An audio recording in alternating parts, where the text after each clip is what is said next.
In the cold silence of space, a giant alien warship floated near Earth's orbit. It was dark and sharp, like a knife against the stars. Inside, the air smelled clean and lifeless, like every other ship of the Xeran Empire. Commander Zalara, leader of the Xyran fleet, stood tall on the bridge. Her skin was silver blue. Her eyes glowed like ice. She wore armor that shimmered with energy. She looked down at Earth on the large screen in front of her, a blue and green ball spinning slowly. In the dark, she laughed. "A weak planet," she said. "Full of soft creatures. Look at them, still using fire and fuel, still fighting each other, still crying." Her soldiers stood quietly behind her. No one dared to speak when Zalara was laughing. Her voice was sharp and cold, like glass. "Breaking. Do they even understand how small they are?" She asked no one in particular. Their weapons are toys. Their leaders are fools. Their emotions are a disease. She turned and walked slowly across the bridge, her boots clicking on the smooth floor. They fear death. They protect the weak. They waste time on love, family, honor. She stopped, smiled, and whispered, "Pathetic." One of her officers, a younger Xeran named Velos, finally spoke. "Commander," he said carefully, "the humans have shown strong resistance in some areas. Their military is primitive." Zalara cut in. "Let me guess, they used courage again? Or hope? Don't tell me they sang their little national songs before dying?"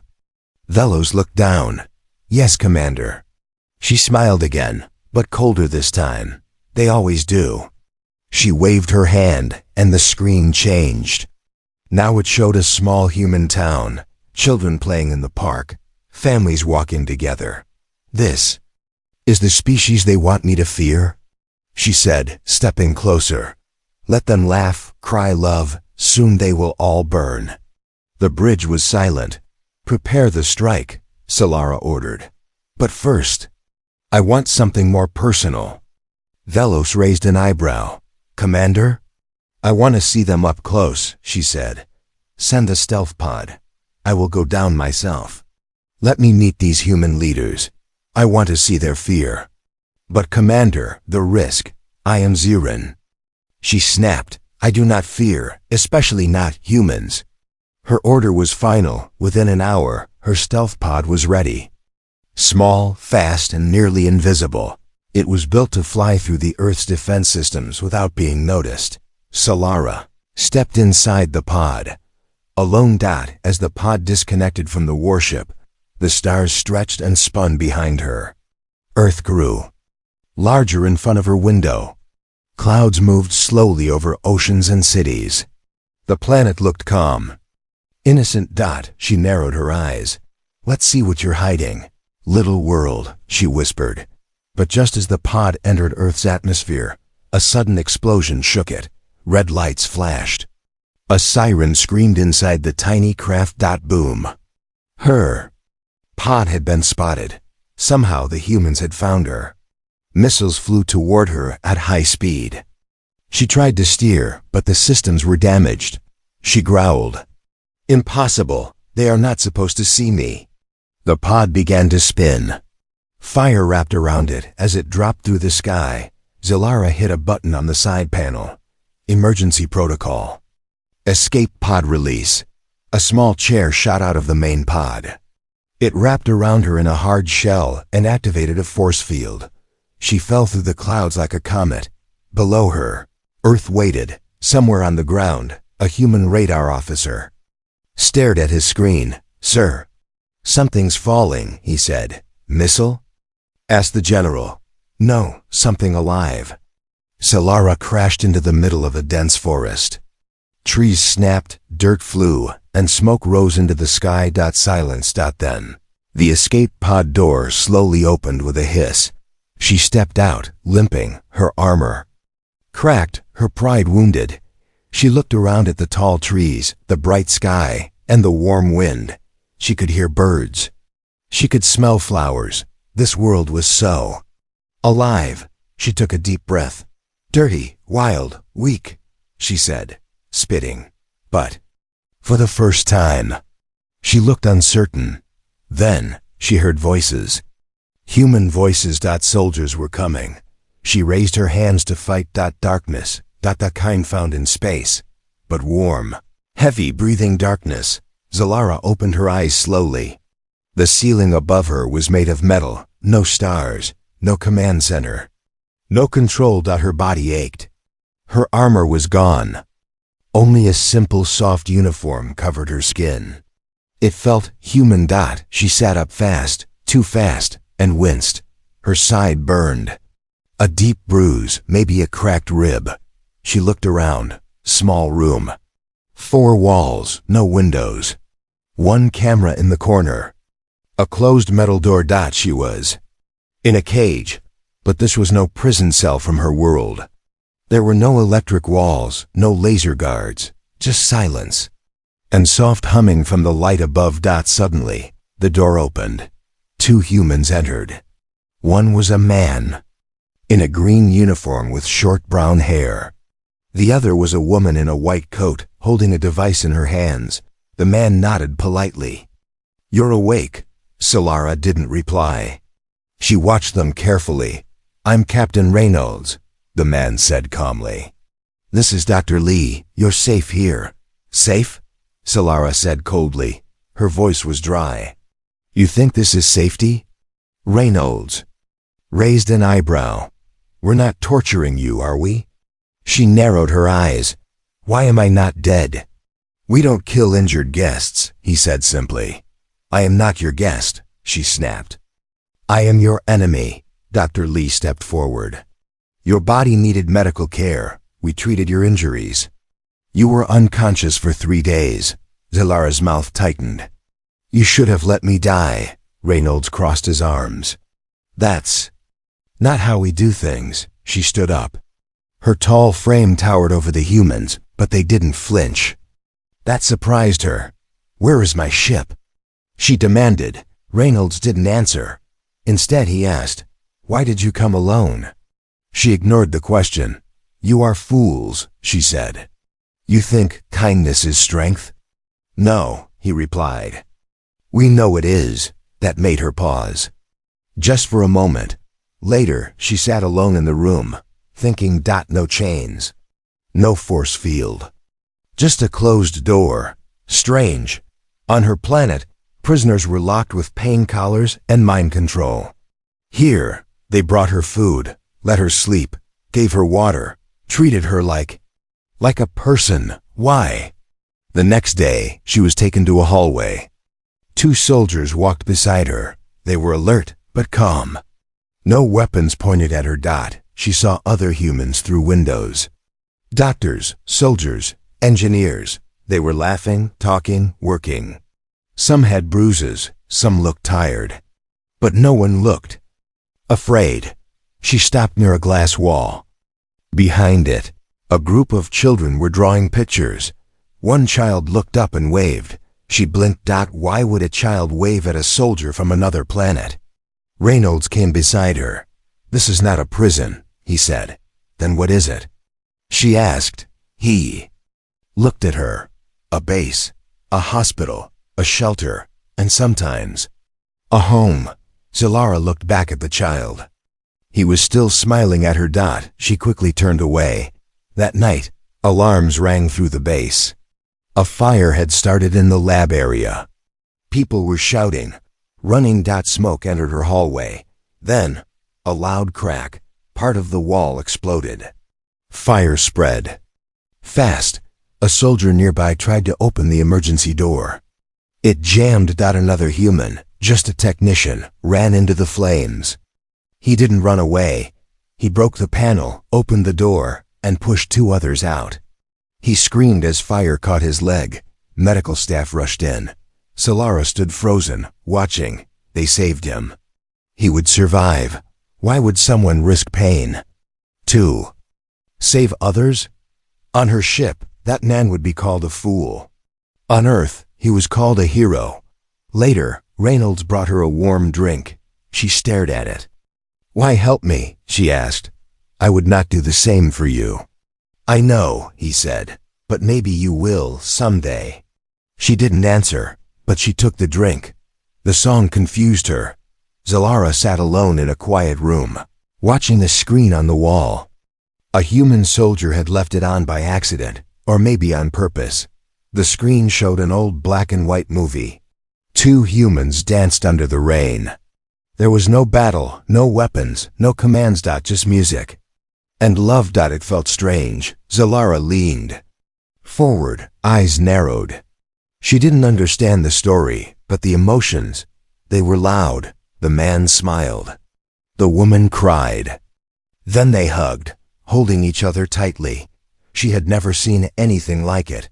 Later that morning, Captain Reynolds entered with 2 cups of coffee. "You watched that whole movie?" he asked. Zalara didn't reply. He smiled. "It's okay. I cry every time." "I did not cry," she said quickly. "Of course not," he said, handing her the drink. "Xerans don't do feelings, right?" She took the cup and looked away. "You people are strange," she muttered. "Maybe," he said, "but so are you." Outside the base, snow had started to fall. The sky was gray. Trees were covered in white. Children played near the gates, throwing snowballs. Laughter echoed through the air. Zalara stood near the window, watching. 2 soldiers nearby were arguing, but not with anger. One man slipped on the snow and both burst out laughing. Laughter in the cold. Joy during war. Why? She had fought on 10 planets, seen firestorms, black holes, dead cities, but never laughter during danger. Humans were strange, and maybe not so weak. Dr. Lee met her in the hallway later. "We've been studying your biology," the doctor said, walking beside her. "You mean spying?" Lee smiled. "No, learning." "There's a difference." Zalara raised an eyebrow. "What have you learned?" "That your heart is stronger than ours." "Physically," Dr. Lee said. "But I wonder about the other kind of heart." Zalara stopped. "What do you mean?" "The kind that feels." That night, Reynolds showed her the garden inside the base. It was small but peaceful. Flowers, lights, and photos of fallen soldiers. "Why do you keep pictures of the dead?" she asked. "To remember them." "Why remember pain?" "Because it helps us hold on to love." She stared at a photo of a young soldier, smiling. "You humans are full of useless emotions." Reynolds looked at her. "And yet, you keep watching us." She didn't respond. Days passed. She began walking freely inside the base, under escort. She saw human men working hard, fixing machines, helping civilians. One day, a human soldier dropped a heavy box on his foot and shouted something colorful. She laughed. She actually laughed. He looked at her and laughed too.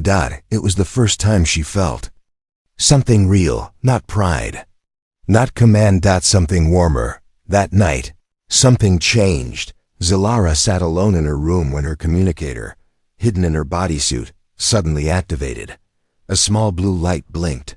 "Zalara," a voice whispered. It was Velos, her officer. "You've been silent too long. We are coming. Earth will burn in 2 days. Get out before it begins." The message ended. She stared at the blinking light. Earth would burn. Just like the others, she had a choice: run or speak. The next morning, she joined Reynolds on the roof. "It's beautiful," he said, looking at the sunrise. "You know your death is coming," she said quietly.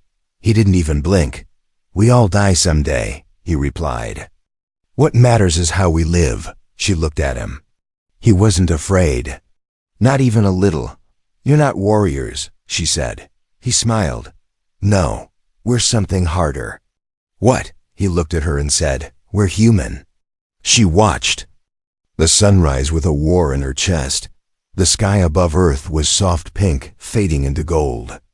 The air was quiet, peaceful, too peaceful for a world about to die. Zalara stood on the edge of the rooftop, alone, her silver blue skin glowing in the morning light. She had seen many suns rise across the galaxy, on ice planets, desert moons. Metal cities, but this one felt different. Because this one would be her last dot, or there's not 2 days. That's what the secret message said. Earth will be destroyed in 2 days. Do not warn them, do not get attached. But it was too late. She was already attached, and she hated it. Hated how the humans laughed even when they were tired. Hated how they cried for strangers. Hated how they lived like each day was worth dying for. And most of all, she hated how they made her feel. Human. Later that day, she walked past the dining hall. A group of human men were eating together, messy, loud, full of jokes and bad singing. One soldier waved her over. "Hey, alien queen, you ever eat spaghetti?" She didn't reply. But she sat down. They gave her a plate. She tasted it. Strange, spicy, soft. She didn't smile. But she didn't hate it. "Best part of being human," the soldier said, mouth full, food and bad decisions. They laughed again, and this time. So did she. After lunch, she went to the medical wing. The same technician who had been burned in the fire was now sitting in a wheelchair. His face was scarred. One arm was in a cast. But his eyes were bright. "You saved lives," she said. He shrugged. "Seemed like the right thing to do. You could have died." He nodded. "Still seemed like the right thing." She looked at him for a long moment. "Why?" "Because I could. That's all." That answer stayed with her like a stone in her chest. Night fell. Zalara returned to her room. She locked the door. She pulled the tiny device from inside her boot. The same one that had given her the warning. She held it tightly. She could press one button right now and teleport away. Back to her people. Back to safety. But if she left, Earth would never know what was coming. They would fight blind. And die. Her finger hovered over the button. Just one press. And she would be gone. No more confusion. No more emotions. No more humans. But then, a knock at the door. Reynolds entered, holding a small paper in his hand. "What's that?" she asked. He showed her. It was a child's drawing, stick figures. One tall with blue skin. The others smiling around it. "You," he said, pointing at the tall one. "Why would a child draw me?" She asked. "Because you're part of the base now. Whether you like it or not." She looked at the drawing. A stick alien holding hands with humans. Her throat tightened. "They have no idea I came here to destroy them." Reynolds didn't blink. "Maybe, but they see who you are now." She turned away. "You have no idea what's coming," she whispered. "Then tell us," he said gently. She stayed silent. Reynolds stood still beside her. "If you tell us nothing, we fight blind. We lose, we die." She closed her eyes, he added softly, "But if we do die, I'll still be glad we tried." She couldn't take it anymore. She handed him the device. He looked at it. "What is this?" she answered quietly. "Your only chance." The war room came alive in seconds. Alarms. Maps, movements. The humans now knew what was coming. Location, time, weapons, numbers. Everything Zalara gave them. Generals were shocked. Some didn't believe her, but Reynolds did. She had a choice, he told them. And she chose us. Later that night, she sat in the garden again. Alone. Cold wind touched her face. Somewhere below the stars, humans were preparing for the biggest battle of their lives. Because she warned them, because she changed. She looked at her hands. The same hands that had destroyed cities now used to save one. The stars were screaming. Zalara stood on the hill, her eyes locked on the sky. Above, the first Xeran warships broke through Earth's upper atmosphere. Black shapes, glowing like fireflies in a storm. She had seen those ships from the outside many times before. Symbols of strength, fear, and power. But now, they felt like ghosts. Ghosts she had sent. And now, they were coming for her too. Target Alpha 3 approaching at high speed.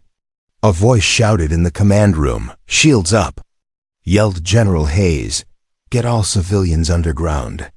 We hold the line here. The humans moved fast, not perfect, but full of purpose. Men and women in uniform rushed across the base, checking weapons, loading gear, hugging loved ones. There was no panic. Only focus. Solara watched them, still and silent. Her hands were cold. Her heart, the one that was stronger than human hearts, as Dr. Lee had said, now felt heavier than ever. This was no longer their war. This was her responsibility, outside. The ground trembled. The sky turned red. The first Xeran missiles hit the outer defense towers, sharp surgical strikes. Fire rose, metal bent. Soldiers ducked for cover. But no one ran. Solara turned to Reynolds. He was wearing armor now, eyes sharp. You need to leave, she said. You're not ready for what's coming. He smiled slightly. We were never ready, but we still fight. You can't win. Doesn't mean we stop. She stared at him for a long second. Then I fight with you. Minutes later, she stood in full Xeran armor again, but this time, with a human weapon in her hands. The mix looked strange, but it felt right. On the front line, the Xerans finally landed, tall, armored, with glowing weapons and perfect formation. Cold and silent, they walked toward the base like machines. Their leader, Commander Velos, stepped forward. He held a communicator. Solara, he said through the loudspeaker, return now, or die with them. Solara stepped out from the ranks. Of human soldiers, I choose Earth. There was silence. Then Velos spoke again. You've forgotten who you are. She raised her weapon. No. I finally remember. The battle exploded. Human fighters swarmed the skies. Anti-air turrets lit up the clouds. Xeran bots stormed the fields. Explosions shook the trees. Screams, gunfire, smoke. Solara moved like a storm, graceful, sharp, deadly. Not as a commander, but as a protector. She fought beside human men who barely knew her name. And yet, they didn't question her. When one soldier was hit, she carried him to safety. When a drone malfunctioned, she disabled it with her own energy blade. Reynolds fought nearby, covering her flank. You fight well for a traitor. He shouted, you run well for a target. She shouted back. They both laughed in the middle of war. Then everything changed. Xeran's ship crashed into the hill near the base, hard and fast. A new unit stepped out. Elite. Trained. Personal guards of the Empire. And behind them, Velos. He looked at her like a brother disappointed. This was not the plan, he said. I made a new one, she replied. Velos raised his blade. So did I. Their duel was fast, brutal, and quiet. They didn't speak much. They didn't need to. Each strike was a sentence. Each block was a memory. You were our best, he growled. I still am, she replied, pushing him back. But even as they fought, human soldiers were falling behind her. The line was breaking. She disarmed Velos at last, sending him to the ground. But instead of finishing him, she ran back to the base. Inside the control room, alarms screamed. A final missile was incoming. One big enough to wipe the entire base. There was no time. A human pilot stood beside his jet, breathing fast. No chance of making it, he muttered. Solara looked at the targeting screen. Only one option. Manual. Intercept. Someone had to fly up and destroy the missile. Before it hit, she stepped forward, but Reynolds stopped her. I'll go. No, she said. I'm human. We protect our own. She stared at him. So do I now. He paused. Then nodded. She launched. The jet tore through the clouds, shaking in the wind. The missile was close, too close. She gritted her teeth, pushed the engines, and locked on. Almost there, she whispered. She thought of the boy who drew her. The soldier who saved others from the fire. The humans who laughed even in fear. She smiled. Then fire. From the ground, the humans watched a bright light explode in the sky. Then silence. The missile was gone. So was she. Zalara woke to the sound of dripping water. A cold floor beneath her, chains around her wrists, a bitter taste in her mouth. She opened her eyes slowly. No sunlight, no sky, just stone walls and dim blue light. She was not on Earth anymore. She was back. Home. She lives, said a voice from the shadows. Commander Velo stepped forward, armor scratched but eyes full of fire. You destroyed a fleet, he said, and saved the enemy. How noble. Zalara didn't speak. Do you even remember what it means to be Ziran? He asked. She looked up. Yes, she whispered. It means silence, obedience, cold hearts. Velo stepped closer. You are no longer one of us. She met his gaze. Good. He slapped her hard. Her head hit the wall. Blood touched her lips. Still she smiled. Back on Earth, silence had replaced the battle. The sky was clear again, but the base was not the same. Craters marked the ground. Black smoke rose from broken towers. Soldiers walked like ghosts, some alive, some barely. They were alive because she had flown into the sky and stopped the final missile. And yet, her body was gone. No one found it, not in the wreckage. Not in the flames. Just ashes. Just whispers. Reynolds stood beside the garden, the one she once walked through quietly. The drawing from the child was still on the wall, slightly burned, edges curled. The tall blue figure still smiled. She saved us, someone said behind him. Reynolds nodded. She did more than that. She became one of us. In the Zyran detention chamber, Zalara sat alone. Weak, cold, but not broken. Each day, they tried to reprogram her. Each day, they failed. You were our blade, Velo said once. Now you're a mirror, and you reflect weakness. She stared at him. No, she replied. I reflect what we lost.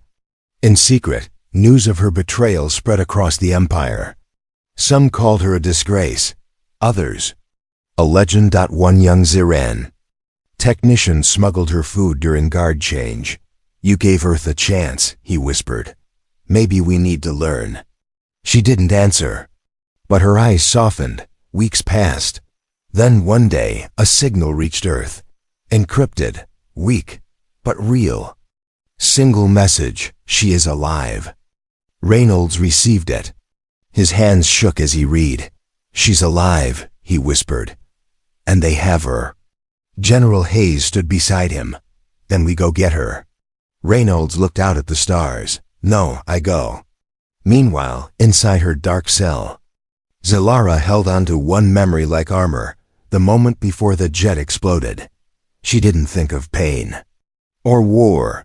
She thought of a soldier who gave her coffee, a boy who drew her in crayon, a planet that showed her what courage really looked like, and, for the first time in her life, she cried, not for herself, but for both worlds.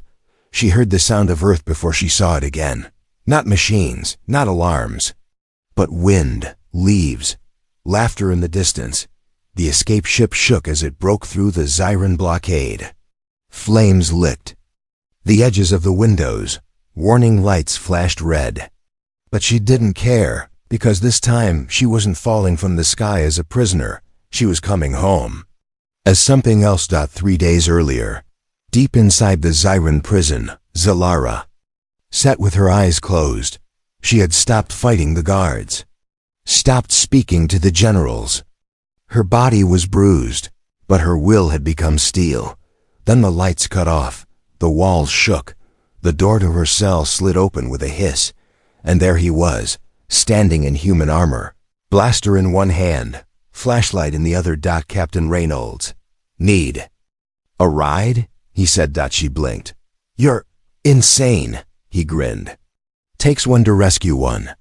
They ran through the burning halls together, side by side. Zyran guards shouted. Sirens wailed.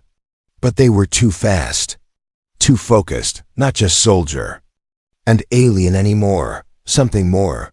She stopped once, just once, to grab a crying Zyran child hiding behind a pipe. Gently, she wrapped the small one in her arms. Reynolds saw it. and didn't say a word. He didn't need to. Now, back on Earth, Zilara walked through the ruins of the base she helped save. Soldiers saluted her. Children waved again, older now, but smiling. Some people still stared. Some didn't trust, but most understood. A woman who was once a weapon had chosen to protect them, not because she had to, but because she wanted to. One evening, Reynolds took her to a new memorial, rows of white stones, flowers placed by strangers, small flags dancing in the breeze. He pointed to a stone near the back.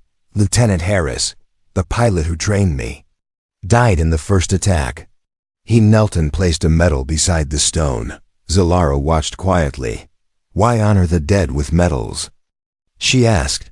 Because we remember who they were, what they stood for. She looked at her own hands. Hands that once gave orders to destroy. Then she whispered, I want to remember too. Later, she stood in the garden again, the one from so long ago. The same boy ran up and showed her a new drawing. This time, it wasn't just her. It was her and Reynolds, side by side. One blue, one human. Behind them, Earth and stars. What's this? She asked. The boy said, You're both heroes. She looked at Reynolds. He just smiled. That night, she sat alone and recorded a message for her people, for the galaxy, for anyone still listening.